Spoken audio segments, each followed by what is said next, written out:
ओमिक्रोनका कारण संसारभर कोरोना भाइरसको खतरा पुनः बढ्यो। डब्ल्युएचओको भनाई अब चाँडै अनलाइनले पनि सरकारी विज्ञापन पाउँछन्। अर्थमन्त्री शर्माको भनाई। चीनको अस्पताल लगेपछि वर्षमान पुनको स्वास्थ्यमा सुधार। ओमिक्रोनका कारण अहिले नै लकडाउन गरिहाल्नुपर्ने स्थिति छैन, वाइडेनको भनाई। सान्जेन र रसुवागढी आयोजनाको अनुगमनमा पुगे कुलमान छिटो सक्न ताकेता। कास्कीमा बस दुर्घटना, 6 घाइते।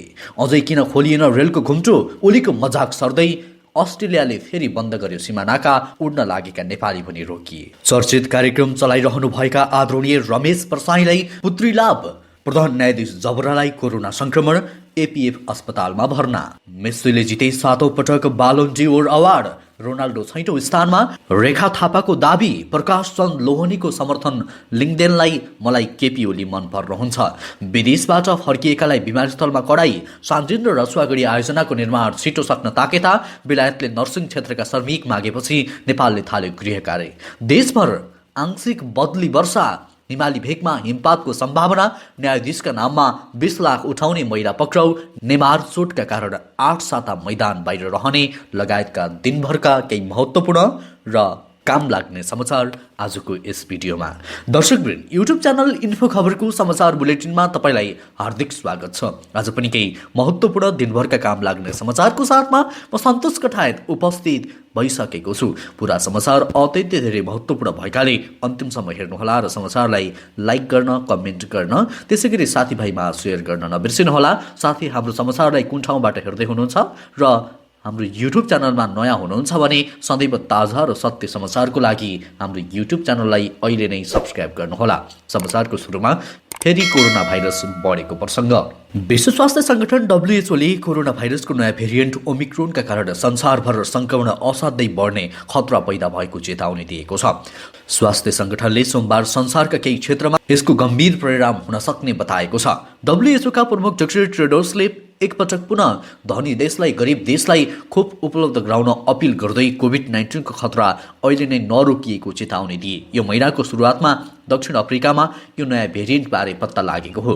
सुरुवाती प्रमाणको आधारमा नयाँ भेरिएन्टको म्युटेसन निकै धेरै भएको र संक्रमणको खतरा धेरै नै भएको बताइएको छ। हालसम्म नयाँ भेरिएन्टका कारण कसैको पनि मृत्यु भने नभएको स्वास्थ्य संगठनले स्पष्ट पारेको छ। त्यसैगरी अब अर्को प्रसङ्ग।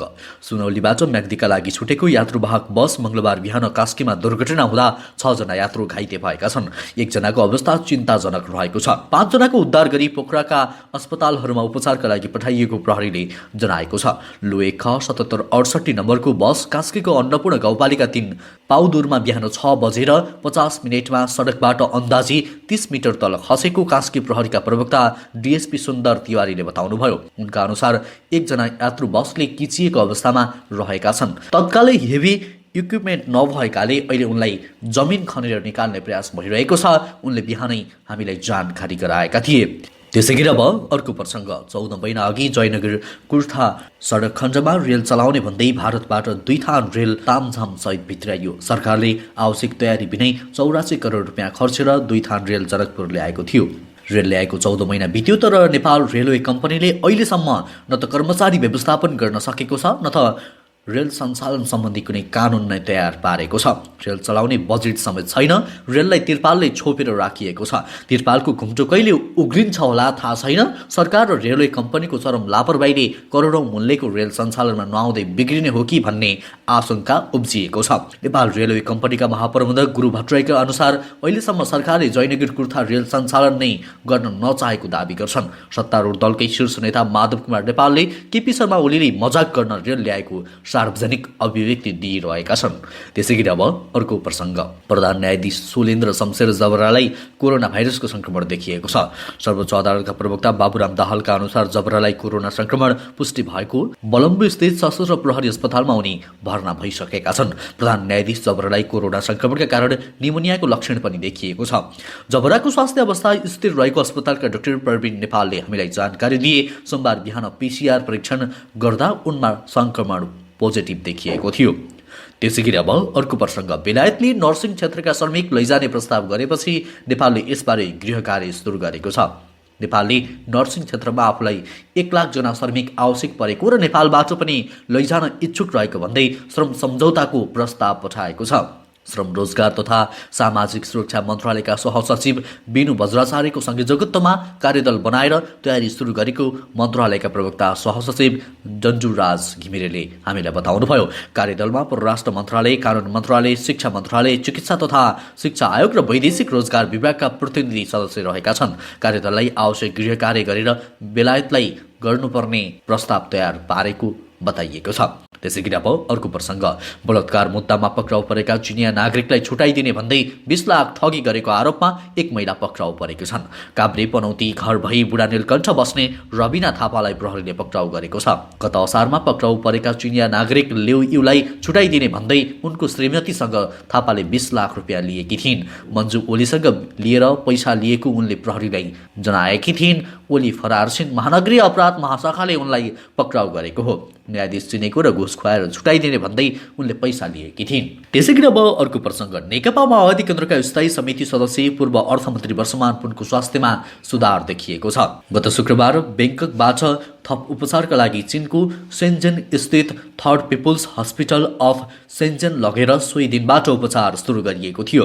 उपचार सुरु गरेको चौथो दिनमा नै नेता पुनको स्वास्थ्यमा प्रारम्भिक सुधार देखिएको सँगै रहेकी नेता पुनकी पत्नी तथा पूर्व सभामुख ओन्सरी घरतीले हामीलाई जानकारी दिइन्। नेता पुनको उपचारमा 3 दर्जनभन्दा बढी चिकित्सक र नर्सको टोली खटिएका छन्। पछिल्लो परीक्षण अनुसार नेता पुनलाई सताएको विश्वमै बिरलै देखिने जन्डिसको मात्रा समेत घटेर 18मा झरेको छ। यसअघि बेङ्ककमा छँदा बिलरुबिनको मात्रा 22 थियो। बिलरुबिन बढ्दा त्यसको प्रभावका कारण बान्ता हुने, शरीर चिलाउने, निन्द्रा नलाग्ने, खान मन नलाग्ने, शरीर सुन्निने जस्ता समस्या सुधार भएका छन्। त्यसैगरी अब रेखा थापाको प्रसङ्ग, राष्ट्रिय प्रजातन्त्र पार्टीकी नेत्री तथा अभिनेत्री रेखा थापाले राजेन्द्र लिङ्गदेनको पक्षमा प्रकाश चन्द लोहनीले समर्थन गर्ने जनाएकी छन्। मंगलबार पत्रकार सम्मेलन गरेर लोहनीले लिङ्गदेनलाई समर्थन जनाउने थापाले जानकारी दिएकी हुन्। पत्रकार सम्मेलन गरेर लोहनीजीले समर्थन गर्नुहुनेछ, उहाँको समर्थन पक्का भइसकेको छ। थापाले भनिन्, उनका अनुसार विक्रम पाण्डे लगायतका नेताहरूले लिङ्गदेनलाई अध्यक्षमा उम्मेदवारीका समर्थन गर्ने दोस्रो पुस्ताहरू क्रमशः खोलिरहेछन्। त्यसैगरी राष्ट्रिय प्रजातन्त्र पार्टीको नेत्री तथा अभिनेत्री रेखा थापाले नेकपा एमाले अध्यक्ष केपी शर्मा ओलीको भिजनप्रति सहमति जनाएकी छन्। अभिनेत्री थापाले ओलीको भिजन दूरगामी भएको बताएकी छन्। उमेर बढी भए पनि ओलीको सोच र दिमाग युवा पुस्ताको झैँ भएको बताएकी हुन्।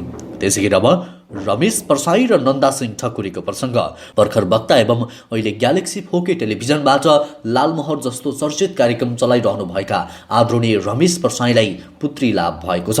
रमेश परसाईकी श्रीमती नन्दा बच्चाको आमा बनेकी छन्। उनले छोरीलाई जन्म दिएकी हुन्। केही समय यत्र तत्र सर्वत्र भएको नाम हो रमेश परसाई। सामाजिक सञ्जालमा सर्वाधिक हेरिने एक लोकप्रिय पात्र हुन् रमेश परसाई। उनको विचार नहेर्ने कमै छन् नेपालमा। उनी सधैँ राम्रो विचार र सबैको मन जित्ने काम गर्दछन्। त्यो कारणले पनि हुन सक्छ यति बेला उनको चर्चा विश्वभर भइरहेको छ। पब्लिक स्पिकर र लाइभ दोहोरीबाट पनि निकै चिनिन थालेको इन्द्रणीमा दोहोरी खेलेपछि झन् रमेशको चर्चा उचाइमा पुगेको थियो। दर्शकवृन्द, रमेश र नन्दाले छोरी जन्माउनु भएको छ। यो खुसीको माहौलमा उहाँहरूलाई बधाई तथा शुभकामना व्यक्त गर्न नबिर्सिनुहोला। त्यसैगरी अब अर्को प्रसङ्ग, अस्ट्रेलिया सरकारले बुधबारदेखि अन्तर्राष्ट्रिय सिमाना खुला गर्ने निर्णय तत्कालका लागि रद्द गरेको छ। कोरोनाको नयाँ भेरिएन्ट ओमिक्रोन बारे थप जानकारी लिनुपर्ने भन्दै अस्ट्रेलियाले 2 साता सिमानाका बन्द गर्ने निर्णय गरेको हो। प्रधानमन्त्री स्कट मरिसनले केही दिन अघि यही बुधबारदेखि विदेशी विद्यार्थीसहित दक्ष कामदारलाई अस्ट्रेलिया भित्रिन नदिने निर्णय गरेका थिए। अमेरिकाले अफ्रिकी मुलुकबाट भित्रिएको ओमिक्रोन भेरिएन्टका बारेमा थप जानकारी लिनका लागि यो निर्णय गरिएको जनाइएको छ। सरकारको यो निर्णयसँगै यही बुधबारदेखि अस्ट्रेलिया आउनका लागि तयारी अवस्थामा बसेका सयौं नेपाली विद्यार्थी समेत प्रत्यक्ष प्रभावित बनेका छन्। डिसेम्बर 1 तारिकदेखि सीमा खोल्ने निर्णय भएसँगै टिकट काटेर बसेका विद्यार्थीले अहिलेको सरकारको निर्णय अनुसार कम्तीमा पनि डिसेम्बर 15 तारिकसम्म अस्ट्रेलिया प्रवेश गर्न पाउने छैनन्। त्यसैगरी अब कुलमान घिसिङको प्रसङ्ग, नेपाल विद्युत प्राधिकरणले चिलिमे जलविद्युत कम्पनीको अगुवाईमा निर्माणाधीन 111 मेगावाटको रसुवागढी, 42.5 मेगावाटको सान्जेन र 14.8 मेगावाटको माथिल्लो सान्जेन जलविद्युत आयोजनाको निर्माण छिटो सम्पन्न गर्न ताकेता गरेको छ। जनताको जलविद्युत कार्यक्रम अन्तर्गत सर्वसाधारणको लगानीमा निर्माण भइरहेका आयोजना सम्पन्न ढिलाइ भएपछि प्राधिकरणका कार्यकारी निर्देशक कुलमान घिसिङ सहितको टोलीको अनुगमन गरेको बताइएको छ। प्राधिकरणका कार्यकारी निर्देशक घिसिङले निर्माण स्थलको अनुगमन मार्फत आयोजना व्यवस्थापन निर्माणमा संलग्न ठेकेदारहरू परामर्शदातासँग छलफल गरी बाँकी रहेका काम छिटो सम्पन्न गर्न निर्देशन दिए। चिलिमेको प्रत्यक्ष सञ्चालन हुँदा घिसिङले 3वटै आयोजनाको वित्तीय व्यवस्थापन गरी एकसाथ अगाडि बढाएका थिए। दर्शकबिन कुलमान घिसिङको यो कामको लागि भिडियोमा 1 लाइक गर्दै कमेन्टमा आई एम विथ कुलमान घिसिङ भनेर सबैजनाले लेख्नुहोला। त्यसैगरी अब अर्को समाचार। पीएसजीका अर्जेन्टिनी स्ट्राइकर लियोनल मेस्सीले 7औं पटक बालोन डिओर अवार्ड जितेका छन्। बायर्न म्युनिकका रोबर्ट लेवान्डोस्कीलाई पछि पार्दै मङ्गलबार बिहान उनले सन् 2021को बालोन डिओर अवार्ड हात पारेका हुन्। पहिलोपटक अर्जेन्टिनालाई कोपा अमेरिकाको उपाधि जिताएका मेस्सी यसै वर्ष बार्सिलोनाबाट पीएसजी पुगेका हुन्। त्यस्तै लेवान्डोस्कीले गएको वर्ष च्याम्पियन लिग उपाधि जितेका थिए, तर क्लब फुटबलमा उत्कृष्ट प्रदर्शन गरेको लेवान्डोस्कीले र जोर्गिन्होलाई पछि पार्दै मेस्सीले उपाधि हात पारेका हुन्। लेवान्डोस्कीको दोस्रो र जोर्गिन्हो तेस्रो स्थानमा रहेका छन्। त्यसैगरी अब अर्को समाचार। अर्थमन्त्री जनार्दन शर्माले अब चाँडै अनलाइनहरूले पनि सरकारी विज्ञापन पाउने बताउनु भएको छ। आज सोमबार प्रेस सेन्टर नेपाल काठमाडौँको तेस्रो जिल्ला अधिवेशन कार्यक्रममा बोल्दै अर्थमन्त्री शर्माले यस्तो बताउनु भएको हो। मन्त्री शर्माले प्रेस काउन्सिल नेपाललाई कार्यविधि बनाई मूल्याङ्कन गरेर अनलाइनहरूलाई पनि सरकारी विज्ञापन दिन आग्रह गरेकाले चाँडै प्रक्रिया अगाडि बढ्ने बताउनुभयो। उहाँले त्यसका लागि प्रेस सेन्टरले पनि थप पहल गर्दा अझ थप चाँडै प्रक्रिया अगाडि बढ्न सक्ने बताउनुभयो। मन्त्री शर्माले भन्नुभयो, सरकारले अनलाइनहरूलाई पनि सरकारी विज्ञापन दिने निर्णय गरिसकेको छ। यो हुँदा अब प्रेस काउन्सिलले कार्यविधि बनाएपछि अनलाइनहरूले सरकारी विज्ञापन पाउने भएका छन्। त्यसैगरी अब अर्को प्रसङ्ग। सुन तस्करीको आशंकामा विदेशबाट फर्किएकाहरूलाई त्रिभुवन अन्तर्राष्ट्रिय विमानस्थलमा हुने चेक जाँचमा कडाई गरिएको छ। दुबई, कतार र मलेसियाबाट नेपाल आएका यात्रुहरूलाई विमानस्थल भन्सारले थप कडाइका साथ चेक जाँच गर्न थालेको बताउनुभयो। चेक जाँचका कारण कडाई गर्न थालेपछि विमानस्थलमा सोमबारदेखि भिड बढेको छ। विमानस्थल भन्सार कार्यालय प्रमुख महेश भट्टराईका अनुसार विदेशबाट फर्किएका यात्रु मार्फत बाला बनाएर काँचो सुन भित्राउने गरेको आशंकामा जाँचमा कडाई गरिएको हो। उनका अनुसार झिटिगुन्टा सहुलियतको दुरुपयोग भएको हो कि भन्ने आशंकामा यात्रु जाँचमा कडाई गरिएको हो। रोजगारीबाट फर्किएका नेपालीहरूलाई तस्करहरूले फसाएर सुन पठाउन सक्ने जोखिम बढेको सूचना पाएपछि नियमभन्दा बाहिरबाट ल्याएको सुनको राजस्व तिर्न कडाई गरिएको भट्टराईले दाबी समेत गरे। त्यसैगरी अब अर्को प्रसङ्ग। अरब सागर र आसपासमा रहेको न्यून चापिय प्रणालीको प्रभावका कारण आज देशभर आंशिक बदली रहने मौसम पूर्वानुमान महाशाखाले जानकारी दिएको छ। महाशाखाका अनुसार आज देशभर आंशिक बदली रहनेछ। देशैभर चिसो बढ्ने क्रममा रहेको छ भने सुदूरपश्चिम कर्णाली र गण्डकीका उच्च पहाडी तथा हिमाली भूभागका 1-2 स्थानमा हल्का हिमपातको सम्भावना पनि रहेको छ।